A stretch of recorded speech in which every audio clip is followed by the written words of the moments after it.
Hello friends, welcome back to the channel. আজকে আমি তোমাদের টম লুজেস এ টুথের এক্সারসাইজগুলো করাবো। আগের ক্লাসগুলোতে দুটো ক্লাস মিলে আমি বাংলার যে ট্রান্সলেশন পুরো রিডিংটার করিয়ে দিয়েছি। আশা করি সবাই বুঝতে পেরেছো খুব ভালোভাবে। তো আজকে এক্সারসাইজগুলোর সমাধান করব। প্রথমেই রয়েছে এক্সারসাইজ 1-এ tick the correct answer from the given alternatives. তো এখানে অপশন রয়েছে যেগুলো, সেখান থেকে টিক চিহ্ন দিতে হবে সঠিক উত্তরটাই খুঁজে করে। প্রথমে দেওয়া আছে Tom felt miserable on the morning shop. Tom অনুভব করেছিল দুর্বিষহ অন দ্য মর্নিং শপ কোন দিনকার সকালগুলোতে? এ সানডে রবিবার, মন্ডে সোমবার, থার্সডে বৃহস্পতিবার, স্যাটারডে শনিবার। আমরা একেবারে প্রথমেই রিডিংয়ে পড়েছিলাম যে মন্ডে মর্নিং তার কাছে দুর্বিষহ। তো তাহলে এখানে উত্তর হয়ে যাবে Monday. Second question, if Aunt Polly was to know that Tom had a loose tooth, she would. যদি আন্ট পলি জানতে পারে যে টমের একটি দাঁত আলগা হয়ে আসছে, সে কি করবে? এখানেই পড়েছি তারপরেই if Aunt Polly was to know, she would surely pull it out. সে নিশ্চিতভাবে এটাকে টেনে তুলবে। she would surely pull it out. Next question, Tom drew his sore toe from under the. Tom তার সেই আঘাতপ্রাপ্ত বুড়ো আঙুলটি বের করলো কার নিচ থেকে? এখানেই আবার পড়েছিলাম he eagerly drew his sore toe from under the sheet অর্থাৎ বেডশিটের নিচ থেকে। এখানে শিট অপশানই রয়েছে, এটাই হয়ে যাবে সঠিক উত্তর। Sid flew down the stairs to call. Sid down the stairs মানে আমি বলেছিলাম পড়ানোর সময় সিঁড়ি দিয়ে নিচে নামা, আর উপরে ওঠাকে বলা হয় আপস্টেয়ার্স। তো সিড নিচে নেমে এসেছিল সিঁড়ি দিয়ে টু কল, কাকে ডাকতে? এখানেই রয়েছে Sid flew downstairs and said oh Aunt Polly, অর্থাৎ আন্ট পলিকে ডাকতে সে নেমে এসেছিল সিঁড়ি দিয়ে। The thread that Mary got Aunt Polly was made of. যে সুতোটি মেরিকে চেয়েছিল আন্ট পলি, সেটা কিসের তৈরি ছিল? এখানেই রয়েছে Mary get me a silk thread. Mary আমাকে একটি সিল্কের সুতো দাও। তো এখানে হয়ে যাবে উত্তর সিল্ক। এক্সারসাইজ 2-তে answer the following questions within 15 words. তো এই প্রশ্নগুলোর উত্তর দিতে বলেছে।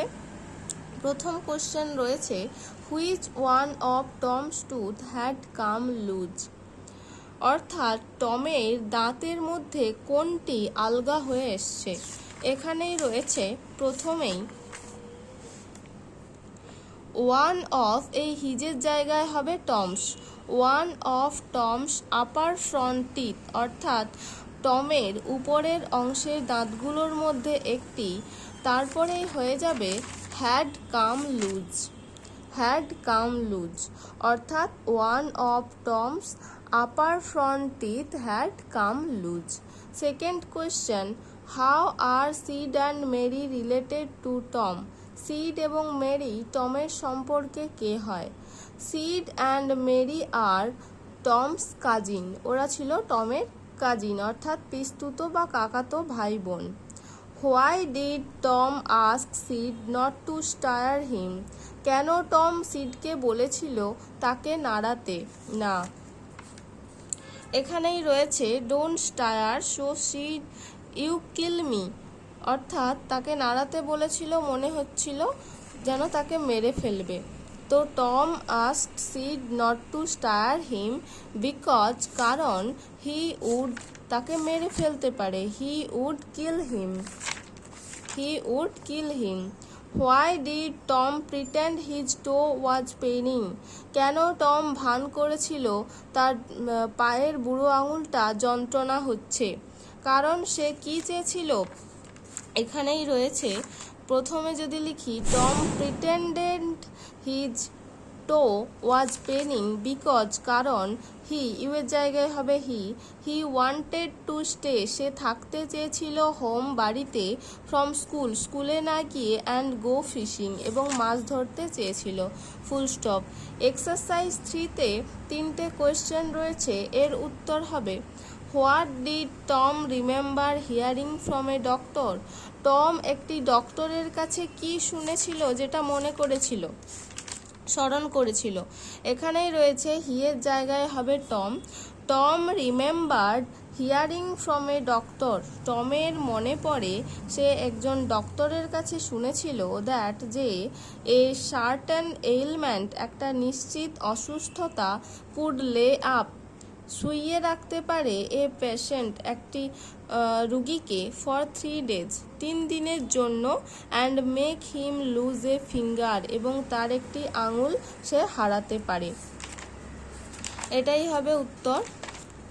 সেকেন্ড কোয়েশ্চেনে রয়েছে how did Aunt Polly react to the news that Tom was dyeing.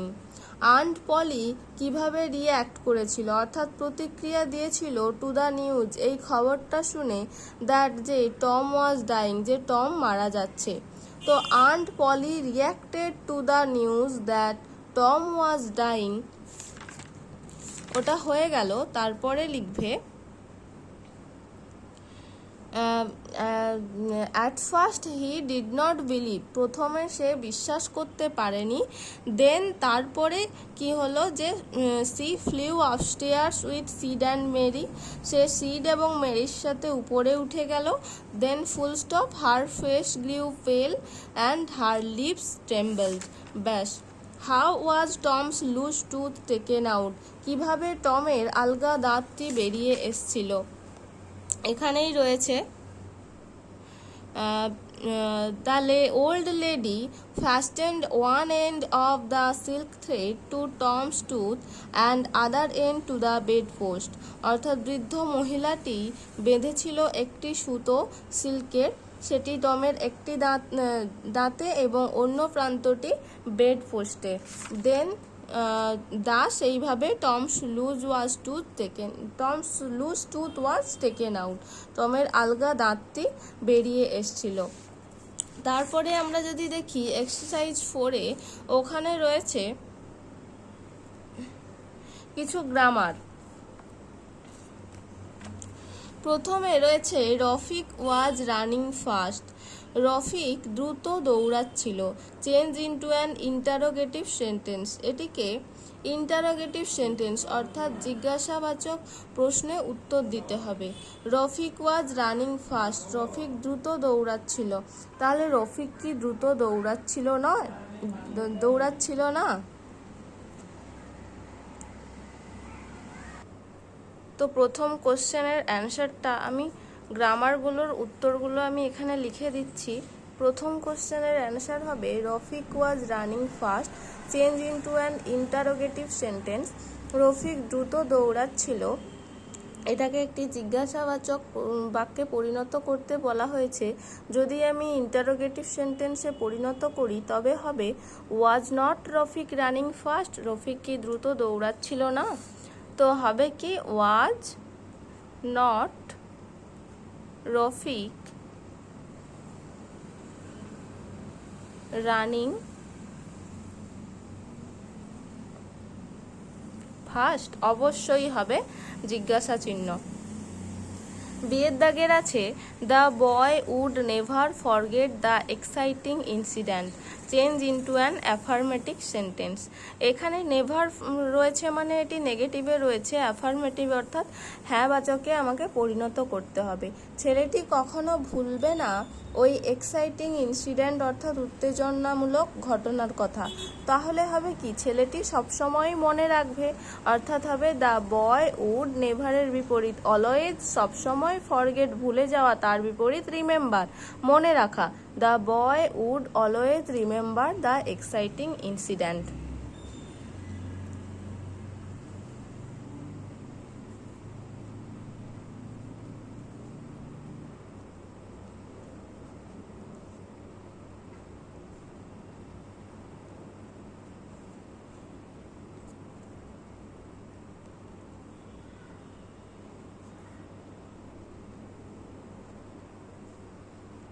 Full stop.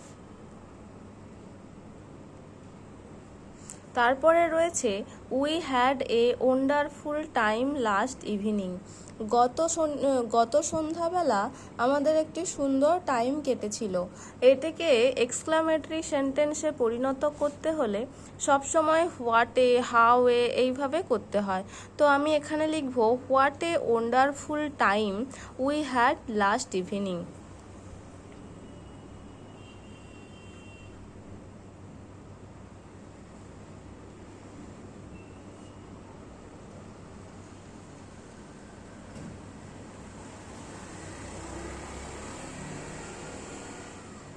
আর অবশ্যই এক্সক্লামেটরি সেন্টেন্সের শেষে এই চিহ্নটি দিতে হবে।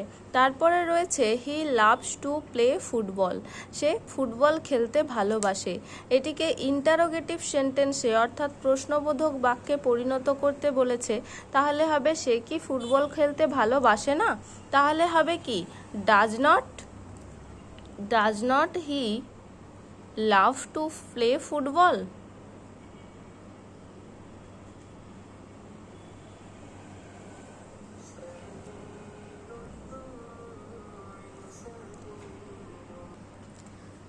তারপরে রয়েছে Rina tried all her plans change into a negative sentence. Rina চেষ্টা করেছিল তার সমস্ত পরিকল্পনাগুলোকে। তো এটাকে নেগেটিভ সেন্টেন্স অর্থাৎ না বাচকে করতে হলে আমাকে করতে হবে রিনা কোনো প্ল্যানই না চেষ্টা করেই ছাড়েনি, অর্থাৎ সমস্ত প্ল্যানটাকেই চেষ্টা করেছে। তাহলে হবে কি Rina left no plan untried, full stop. তারপরে রয়েছে shut the door Robin change into an assertive sentence. এটা অর্ডার দেওয়া হয়েছে। তো যদি এটাকে একটি বিবৃতিমূলক বাক্যে পরিণত করি তাহলে হবে কি রবিনকে অর্ডার দেওয়া হয়েছে। তো Robin is ordered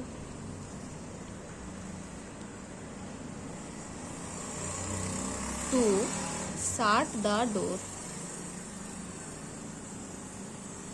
full stop. তারপরে যেটা রয়েছে একেবারেই সোজা, যেটাকে ফ্রেজাল ভার্ব বলে থাকি আমরা। তো ফ্রেজাল ভার্বে আমাদের অবশ্যই জানতে হয় মানেগুলোকে।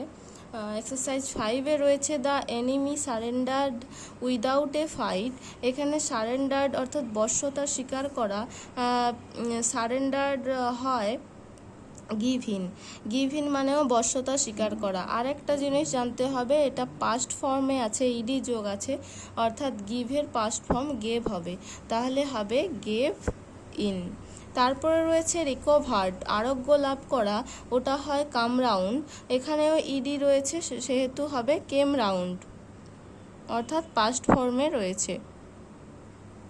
তারপরে হবে the police investigated the case. Investigate মানে পরিদর্শন করা হয় লুক ইনটু। তো এখানেও হবে কি